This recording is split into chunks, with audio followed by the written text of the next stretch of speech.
గం గణపతయే నమః. ఐం సరస్వత్యై నమః. శ్రీ గురుభ్యో నమః. హరి ఓం. ఆదిత్యాయ చ సోమాయ మంగళాయ బుధాయ చ గురుశుక్రశనిభ్యశ్చ రాహవే కేతవే నమో నమః. ఓం నవగ్రహదేవతాయై నమః. వాగర్ధావివ సంపృక్తో వాగర్ధ ప్రతిపత్తయే జగతః పితరో వందే పార్వతీ పరమేశ్వరో ఉమాశంకరాభ్యాం నమః.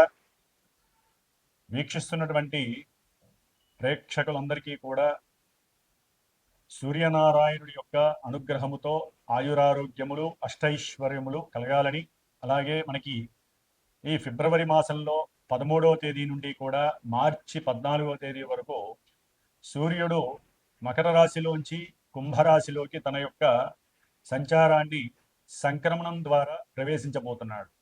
కాబట్టి ఫిబ్రవరి 15వ తేదీన మనకి మహాశివరాత్రి. ఆదిదేవుడు సమస్త లోకాలకి కూడా విశ్వంభరుడు అయినటువంటి విశ్వదేవుడైనటువంటి ఆ పరమేశ్వరుణ్ణి మనందరం కూడా చక్కగా విశేషమైనటువంటి అభిషేకాదులతో అర్చనలతో ఆరాధించి భజనలు గావించి లోక కళ్యాణార్థమై మనకి ముందు ముందు వచ్చేటటువంటి ఈ 3 నెలల కాలము కూడా మరి పంచగ్రహ కూటమి వలన ఎన్నో పాపగ్రహాల యొక్క కలయికల వలన ప్రపంచానికి ప్రకృతికి కూడా ఒక శాపంగా మారబోయేటటువంటి అవకాశం ఉంది. కాబట్టి ఆ పరమేశ్వరుణ్ణి ఆరాధించుకుంటూ అట్లాగే 14వ తారీఖున వచ్చేటటువంటి శనిత్రయోదశి ప్రదోషకాల వ్రతము అంటే సాయంకాలము సంధ్యా సమయం తర్వాత ఆ శని భగవానుడికి అందరూ కూడా తప్పనిసరిగా తమ యొక్క కర్మదోషాలు పోగొట్టుకోవడానికి విశేషముగా తైలాభిషేకార్చనలు చేసుకొని రావి చెట్టు చుట్టూ గనక ప్రదక్షిణం చేసుకుంటే ఐశ్వర్య వృద్ధితో పాటుగా మనో అభీష్ట సిద్ధి కూడా కలుగుతుంది. ముఖ్యంగా మనకి ఈ ఫిబ్రవరి మాసంలో సూర్య సంక్రమణంతో పాటుగా ఇప్పటికే రాహువు కుంభరాశిలో తిష్ట వేసుకొని అది శని ఇంట్లో మరి వ్యాపారానికి బుద్ధికి నరాలకి తెలివితేటలకి మనం మాట్లాడే ప్రతి మాటకి సంభాషణలకి కూడా బంధుమిత్రాదులతో కలయికతో పాటుగా అన్ని రకాలైనటువంటి యాక్టివిటీస్కి శరీరం అసలు చేతనత్వంగా ఉండాలంటే బుధగ్రహము మరి విశేషమైనటువంటి ఫలిత రూపకంగా మనకు ఉండాలి. మరి ఆయన ఆల్రెడీ ఫిబ్రవరి 3వ తేదీన రాహుతో కలిసి కుంభరాశిలో ప్రవేశం జరిగింది. ఫిబ్రవరి 6వ తేదీన మరి అష్టైశ్వర్యాలకి ఎంతోమంది వ్యాపారస్తులు, ముఖ్యంగా జ్యువెలరీ వ్యాపారం చేసేవాళ్ళు, దాని రిలేటెడ్ ఏదైనా సరే, అది గిల్ట్ నగలు కావచ్చు, వస్త్రాలకి సంబంధించినటువంటి పెద్ద పెద్ద బిజినెస్లు, చిన్న చిన్న వాళ్ళు కావచ్చు, అట్లాగే సుగంధ ద్రవ్యాలని అమ్మేటటువంటి వాళ్ళు, వ్యాపారస్తులు, ముఖ్యంగా ఫైనాన్స్ బిజినెస్ చేసేటటువంటి వాళ్ళు, మ్యారేజ్ బ్రోకరిజం చేసేటటువంటి వాళ్ళు, అంటే మధ్యవర్తిత్వం చేస్తూ ఉంటారు, అలాంటి మ్యారేజ్ సంబంధించినటువంటి వ్యాపారస్తులు కానివ్వండి, అట్లాగే భార్యాభర్తలకి సంబంధించినటువంటి సత్సంతాన యోగానికి కారకుడైనటువంటి వీర్యకారకుడైనటువంటి శుక్ర భగవానుడు కూడా మరి రాహుతో కలిసి 6వ తారీఖు నుంచి కూడా ఈ నెలాఖరంతా అక్కడే ఉంటాడు. అట్లాగే ఇప్పుడు అసలైనటువంటి గ్రహము కుజగ్రహము. ఇది ఫిబ్రవరి 23వ తేదీ నుండి కూడా దాదాపుగా ఏప్రిల్ 2వ తేదీ వరకు కూడా కుంభరాశిలోనే ఈ గ్రహాలన్నిటితో సంచారం చేస్తూ కుజుడు రాహువు కలవటం ఒక రకంగా కూడా మంగళయోగం అయినప్పటికీ కూడా, కుజరాహుల యోగం అయినప్పటికీ కూడా, సింహంలో ఉన్నటువంటి కేతువు, ఈ యొక్క కుజరాహు కేతువుల యొక్క సంయోగము శని ఇంట్లో జరగడం ద్వారా ఎన్నో బీభత్సకరమైనటువంటి సమస్యలు అనుభవించేటటువంటి పరిస్థితులు మనకు కలగచ్చు అని శాస్త్రం తెలియజేస్తోంది. కాబట్టి కుజరాహువుల యొక్క సంబంధం, కుజరాహు కేతువుల యొక్క సంబంధం అటు వ్యాపారస్తులకి, శుక్రగ్రహానికి సంబంధించిన వ్యాపారస్తులకు కానివ్వండి, అనేక భావాల కారకత్వాలకి, ముఖ్యంగా సూర్య భగవానుడు కూడా మరి ఫిబ్రవరి 13వ తేదీ నుండి మార్చి 14వ తేదీ వరకు కూడా కుంభరాశిలో ఉంటాడు. ఈ 5 గ్రహాల యొక్క సమ్మేళనము విశేషమైనటువంటి శుభ ఫలితాలతో పాటుగా కొన్ని రాశుల వారికి ప్రపంచానికి కాస్త ఈ యొక్క కారకత్వాలు అనేవి కొంత ఫ్లక్చువేషన్స్ ని, అట్లాగే ప్రకృతిలో ఎన్నో బీభత్సాలని కలిగజేసే అవకాశాలు ఉండవచ్చు. అది యుద్ధపరంగా, ఎందుకంటే కుజుడు అనేవాడు యుద్ధకారకుడు, అట్లాగే భూకంపాలకి సంబంధించిన వారు, అది వాయుతత్వ రాశిలో ఉన్నటువంటి గ్రహాలన్నీ కూడా ముఖ్యంగా రాజకీయ నాయకుల యొక్క పదవి గండాలు కావచ్చు, రాజకీయ నాయకుల యొక్క పెద్ద పెద్ద వాళ్ళు ఎవరైనా కావచ్చు, వారి యొక్క ఆరోగ్యం సరిగ్గా లేకపోవటము, అనారోగ్యపరంగా ఇబ్బందులు, ఏదైనా ఎలక్షన్స్ కనుక జరిగినట్లయితే ఆ ఎలక్షన్స్ కి సంబంధించినటువంటి ఎన్నో ఇబ్బందులు, అంటే అక్కడ ఒక రకంగా చెప్పాలంటే యుద్ధ వాతావరణం నెలకొల్పేటటువంటి పరిస్థితులు ఈ పంచగ్రహ కూటమి తెలియజేస్తోంది. అట్లాగే మన సామాన్యంగా చూసుకున్నట్లయితే కనుక ఎవరి యొక్క జాతకాలలో అయితే కుజదోషాలు ఉంటాయో, రాహుకేతువులతో కూడినటువంటి కాలసర్ప యోగ దోషాలు ఉంటాయో, అట్లాగే ఎన్నో రకాలైనటువంటి శుక్రగ్రహ దోషాలు ఉంటాయో, వ్యాపార దోషాలు, వీటన్నిటికీ కూడా ఈ యొక్క పంచగ్రహ కూటమిలో గనక ఎవరైతే గనక సుబ్రహ్మణ్యేశ్వర స్వామి ఆరాధన చేస్తారో, ఎవరైతే ఈ కుజరాహుకేతువుల యొక్క జప ఆరాధనలో పాల్గొంటారో, వారికి వారి జాతకంలో ఉన్నటువంటి కుజదోషాలు కావచ్చు, సర్పదోషాలు కావచ్చు, మాతా పితృదోషాలు కావచ్చు, ఎన్నో రకాలైనటువంటి సమస్యలకి చెక్ పెట్టేటటువంటి సమయంగా మనం భావించాలి. ఎందుకంటే 5 గ్రహాల కూటమి అంటే ఎన్నో రకాలైనటువంటి విపరీతమైనటువంటి అనర్థాలు జరిగే అవకాశం కొన్ని రాశులకు ఉంటుంది. ప్రపంచం దేశగోచారంలో మరి అది ప్రపంచం మీద వ్యాప్తి చెందుతుంది.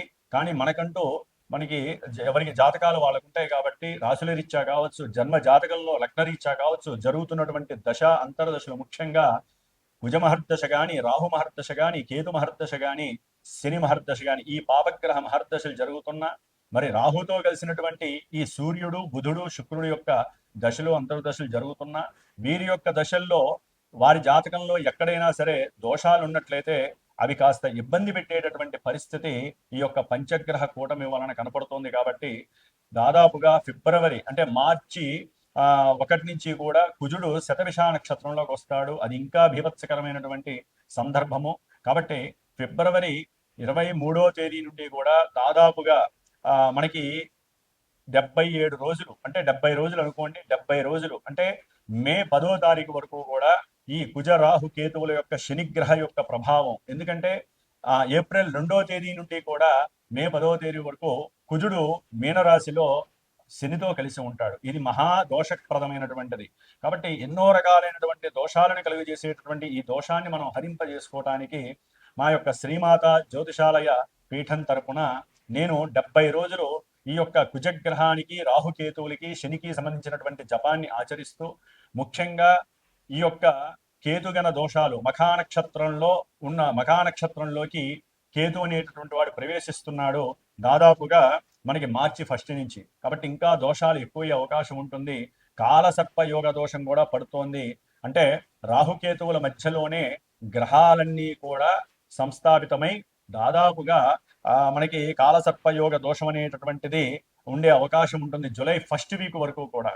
కాబట్టి ఈ యొక్క 70 రోజులు కూడా నా యొక్క పీఠంలో, నా యొక్క ఆధ్వర్యంలో, నాచే చేయబడుతూ, ముఖ్యంగా ఈ యొక్క సుబ్రహ్మణ్య ఆరాధన విశేషంగా జరిపి, మధ్యలో మార్చి 1 వీక్ తర్వాత అంటే ఏప్రిల్ సమయంలో నేను అష్టవినాయక దర్శనం, పూణేలో ఉన్నటువంటి అష్టవినాయకుల యొక్క దర్శనము, అట్లాగే సుబ్రహ్మణ్యేశ్వర స్వామికి సంబంధించినటువంటి దైవ తీర్థాలని కూడా సంచరించి, మధ్యలో 1-2 సార్లు సుబ్రహ్మణ్య పాశుపత హోమాలని సంతానం కలక్కపోయినా వారి గురించి కావచ్చు, వివాహం కానిటువంటి వారికి, వివాహమై దాంపత్య అనుకూలత సరిగ్గా లేనటువంటి వారికి, మతిస్థిమితం సరిగ్గా లేనటువంటి వారికి, వ్యాపారంలో నష్టాలు అనుభవిస్తున్నటువంటి వారికి, అట్లాగే ఎవరికైతే జన్మజాతకంలో ఎంత కష్టపడ్డా కూడా 10 రూపాయలు దాచుకోలేని పరిస్థితి, సంపాదించలేని పరిస్థితి ఉన్నటువంటి వారు కావచ్చు, ముఖ్యంగా సంతానహీనత, గర్భవిచ్ఛిన్న దోషాలు కలిగేటటువంటి వాళ్ళు, జన్మజాతకంలో ఉన్నటువంటి కుజరాహు కేతువుల యొక్క దోషాలు ఉన్నటువంటి వాళ్ళు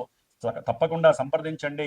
మరి ఈ యొక్క కార్యక్రమానికి 70 రోజుల యొక్క కార్యక్రమానికి డైరెక్ట్గా నాకు ఫోన్ చేసినట్లయితే కనుక దానికి సంబంధించినటువంటి నియమాలు ఏ విధంగా ఆచరించాలి, మీరు ఏ విధమైనటువంటి మంత్రాలు, అర్చనలు ఈ 70 రోజులు చేసుకుంటే కొన్ని రాసుల వారికి ఆ యొక్క అవయోగాలు తొలగిపోయి యోగాలు కలుగుతాయో నేనే డైరెక్ట్గా మీకు తెలియజేస్తాను.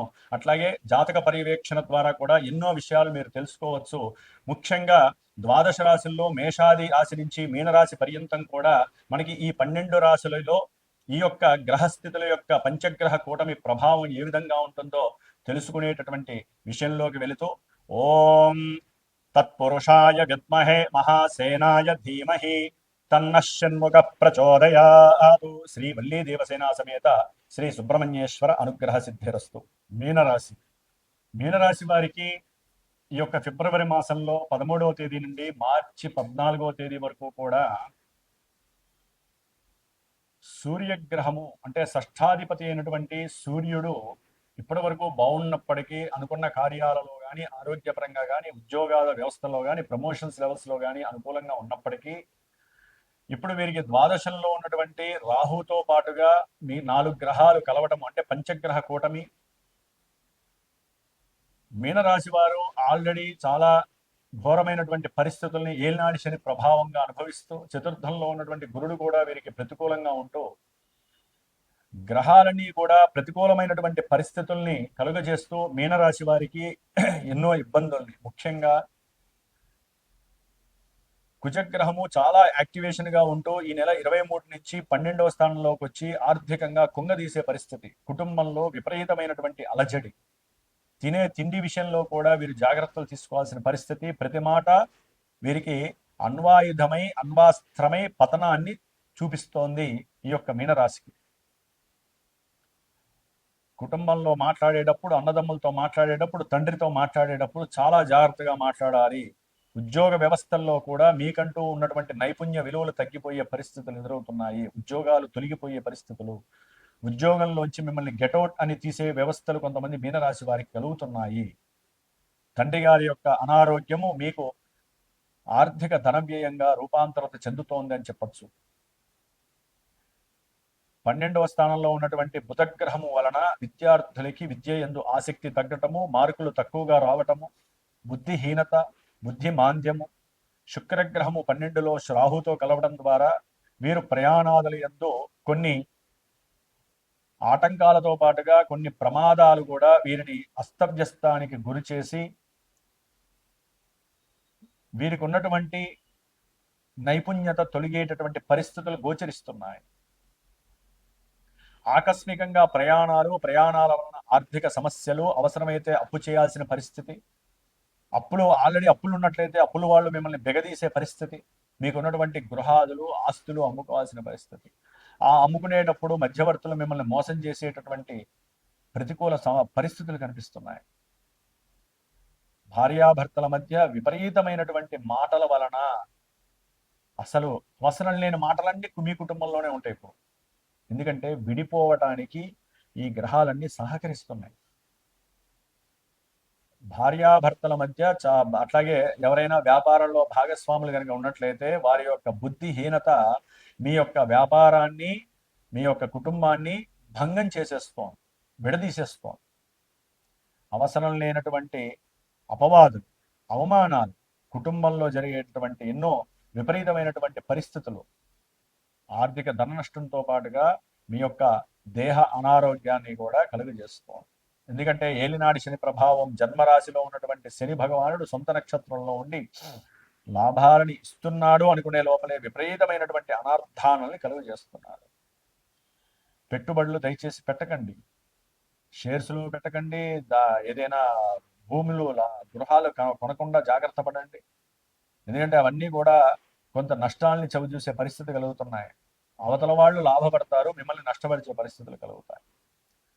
చేసేటటువంటి ఉద్యోగ ప్రయత్నాదుల్లో కొంతవరకు ముందుకు తీసుకువెళ్తారు కేతు భగవానుడు.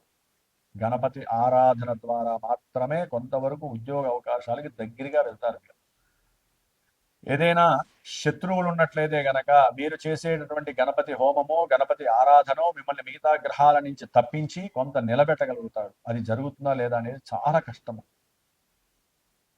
మీకు ఉదర భాగంలో ఉన్నటువంటి కొన్ని అనారోగ్య సూచనల వలన ఇప్పటి వరకు మీకు తగ్గిందిలే అనుకున్న వాళ్ళు హాస్పిటలైజేషన్ వెళ్ళే పరిస్థితులు కలుగుతాయి. ఆర్థికంగా అయితే చాలా ధన నష్టము, తండ్రిపరమైనటువంటి అనారోగ్య సూచనల వలన చాలా ఇబ్బందులు, అవసరం లేని పనుల యొక్క బెడద, కొంచెం దూరం వెళ్ళి వచ్చినా సరే అలసట, ఆయాసము, అవసరం లేనటువంటి పనులన్నీ మీ నెత్తి మీద వేసుకోవటము, అట్లాగే వ్యాపారంలో లాభం గురించి కానీ, ఉద్యోగంలో ప్రమోషన్స్ గురించి కానీ మీరు ధనాన్ని ఖర్చు పెట్టడము, అవతల వ్యక్తులకు ఇవ్వటము, వారు మిమ్మల్ని పరాభవించటము, మోసం చేయటము, మీరు ఇవ్వలేదని చెప్పి బుగాయించటము, దాని ద్వారా మీరు మానసికంగా కుంగిపోవటం. భార్యాభర్తల మధ్య అయితే కనుక సరైనటువంటి సౌఖ్యం అనేటటువంటిది ఉండదు. ఎందుకంటే 12వ స్థానంలో ఆ గ్రహాలు ఉండటం అంత మంచిది కాదు. బుధ శుక్రులు 12లో ఉండటం మంచిదని చెప్పినా కొన్ని గోచార సూత్రాలు రాహుతో కలిస్తే అది అంత యోగ్యకరం కాదు. తల్లి యొక్క అనారోగ్యం, విద్యార్థులకి విద్య యందు ఆటంకాలు, ప్రతిబంధకాలు, బుద్ధిహీనత్వము, బుద్ధి మాంద్యము, వాగ్దోషము, సంభాషణ చాతుర్యతం, తెలివితేటలు లోపించటం, భాగస్వామి వ్యాపారుల మధ్య భగ్గుమంటం, ధన విషయాలలో ఒకరి మీద ఒకరు బురదలు జల్లుకోవటం, కోర్టుల దాకా వెళ్ళటం, సమస్యలు పెద్దవి కావటం, గవర్నమెంట్ వాళ్ళు ఇన్వాల్వ్ కావటం, వాళ్ళకి సమర్పించుకోవటం, లాయర్లకి అయితే కనుక కొంచెం ఇబ్బందికరమైనటువంటి పరిస్థితి. మీరు చెప్పినటువంటి మీరు చేసినటువంటి కొన్ని కేసులు మీకు కంఠానికి ఉరేసినట్టుగా తగులుతాయి కొంతమంది లాయర్లకి. చాలా జాగ్రత్తగా ఉండాలండి. ఎందుకంటే 12వ స్థానంలో రవి ఉండటమే మహా దురదృష్టకరం.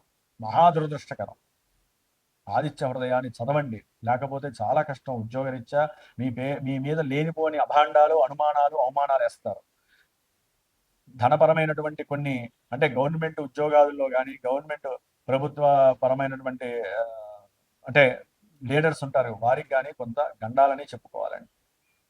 రియల్ ఎస్టేట్ పతనం అయితే కనుక మిమ్మల్ని చాలా ఇబ్బందులు పెడుతుంది. వాళ్ళు ఎంత గుంజుకొని వ్యాపారం చేద్దామన్నా ధనం రాకపోగా నష్టమే. రియల్ ఎస్టేట్ వ్యాపారులకు కానీ, లేకపోతే నిర్మాణాలు చేసేటటువంటి రియల్ ఎస్టేట్స్ ఎవరైతే ఉన్నారో బిల్డర్స్కి కానీ చాలా ఇబ్బంది. కాబట్టి ఒక రకంగా చెప్పాలంటే ఒక్క కేతువు 6లో ఉన్నాడు శుభప్రదం అని చెప్పుకోవచ్చేమో, కానీ చాలా కష్టమైనటువంటి పరిస్థితి. నవగ్రహాలన్నిటికీ జపతపాదులు చేయించండి.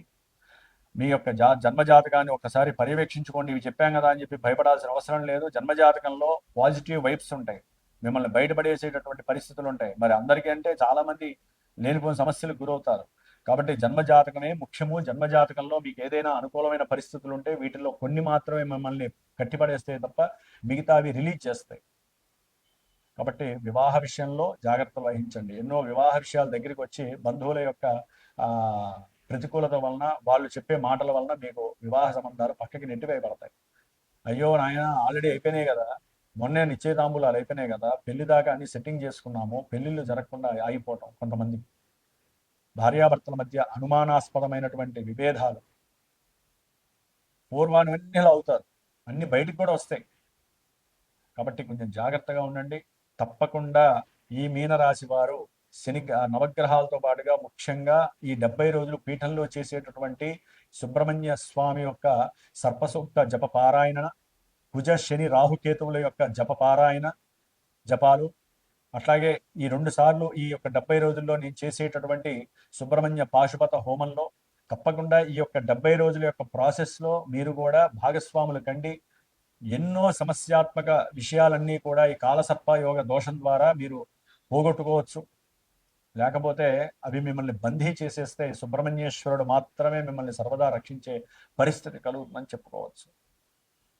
కాబట్టి గురుగ్రహ అనుగ్రహము కూడా లేదు. కాబట్టి మీరు గురుగ్రహ పాశుపత రుద్ర హోమాన్ని కానీ అభిషేకాన్ని చేయించుకోండి. వ్యాపారంలో కొంతవరకన్నా అనుకూలంగా ఉంటుంది.